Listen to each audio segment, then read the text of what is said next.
नमस्ते स्टूडेंट्स, आज की वीडियो में हम बात करेंगे क्लास 6 के एक्सरसाइज 3.5 के question number first, second and third के बारे में। ओके, पहला क्वेश्चन क्या लिखा हुआ है, आइए समझते हैं। Here are two different factor tree of 16। यहां पर दो डिफरेंट फैक्टर हमें दिए हुए हैं, ए और बी।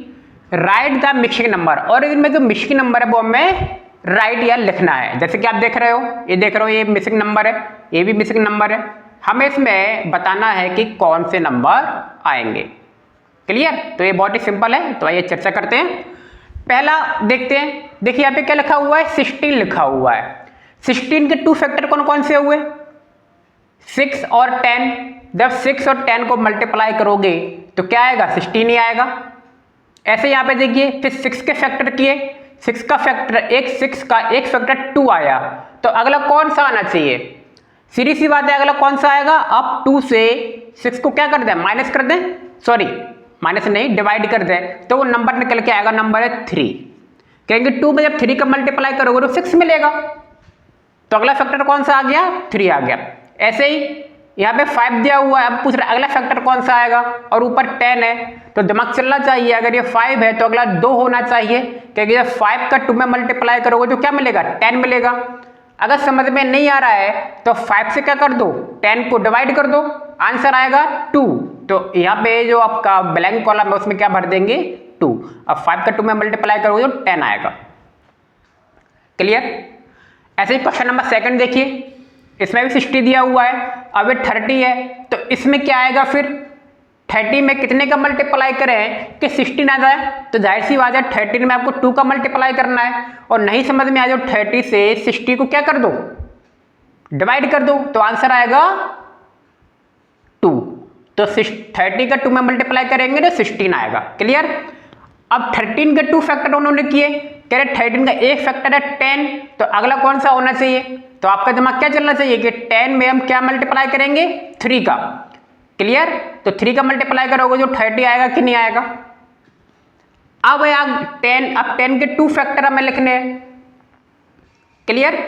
अब 10 के 2 फैक्टर लिखने हैं, तो आप देखते हो 10 के 2 में 2 मल्टीप्लाई 5 होगा।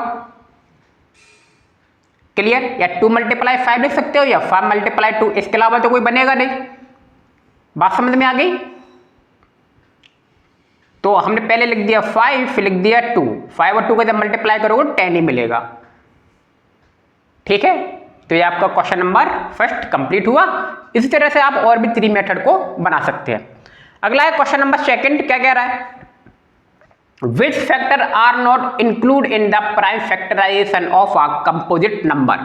Which factor are not include? कौन से फैक्टर इंक्लूड नहीं किए जाते हैं prime factorisation of composite number, composite number में। तो जाहिर सी बात है, पहले तो आप पता होना चाहिए कंपोजिट नंबर किसे कहते हैं। तो कंपोजिट नंबर के जो फैक्टराइजेशन होते हैं या जो फैक्टर होते हैं वो मोर देन 2 होते हैं। कंपोजिट नंबर में क्या होते हैं, मोर देन 2 फैक्टर्स होते हैं, यानी कि 2 से ज्यादा होने चाहिए। तो भाई कौन से इंक्लूड नहीं होंगे, जो 2 होंगे या 2 से कम होंगे। समझ गए? तो अब देखिए क्वेश्चन में क्या लिखा है, 1 एंड नंबर इटसेल्फ। अब देखिए 1 एंड इटसेल्फ, इसमें कितने फैक्टर हो रहे हैं, इसमें केवल 2 फैक्टर हो रहे हैं। कितने हो रहे हैं, 2 फैक्टर।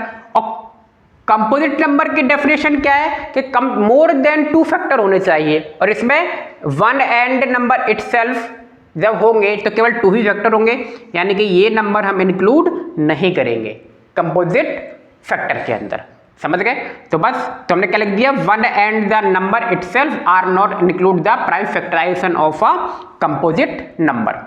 शायद बात समझ में आ गई होगी। Question number third, write the greatest 4 digit number, greatest 4 digit number and express it term of its prime factor. हमें 4 डिजिट की ग्रेटेस्ट नंबर लिखना है और उसके प्राइम फैक्टर हमें बताने हैं। क्लियर? तो बता सकते हो आसानी से। पहले तो 4 नंबर का ग्रेटेस्ट नंबर क्या होता है, तो greatest 4 digit number is 4 time 9। देखिए कोई भी जब भी ग्रेटेस्ट नंबर पूछा जाए तो जितने डिजिट का पूछा जाए उतने ही टाइम से आप क्या लिखते हैं, 9 को लिखते हैं। जैसे कि पूछा गया है 2 डिजिट ग्रेटेस्ट नंबर, तो 2 डिजिट पूछा है ना, तो 2 9 टाइम 9 लिख दें। 8 डिजिट ग्रेटेस्ट नंबर, तो 8 टाइम क्या लिख देंगे, 9 लिख देंगे। बात समझ में आ रही है।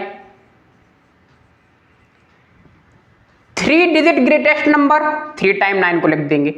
यानी कि जब भी ग्रेटेस्ट नंबर पूछा जाए, जितने डिजिट का पूछा जाए उतने ही टाइम से आप क्या लिख दें, 9 को लिख दें। क्लियर? तो मैंने लिख दिया। अब निकाल लो भैया प्राइम फैक्टर्स ऑफ 9999। मैंने यहाँ पे निकाल के आपको दिखा दिया है। 3 से पहले डिवाइड करेंगे, 3 फिर 3 से किया, फिर 11 से किया, फिर 101 से किया, और फिर मैंने यहाँ पे उनके प्राइम फैक्टर्स लिख दिए। 3 मल्टीप्लाई 3 मल्टीप्लाई 11 मल्टीप्लाई 101, और यही 9999 के क्या है, प्राइम फैक्टर्स है। क्लियर? तो मैं उम्मीद करता हूँ कि आप लोगों को सवाल समझ में आया होगा। तो मिलते हैं नेक्स्ट वीडियो में। आप सभी का बहुत बहुत धन्यवाद। Thank you.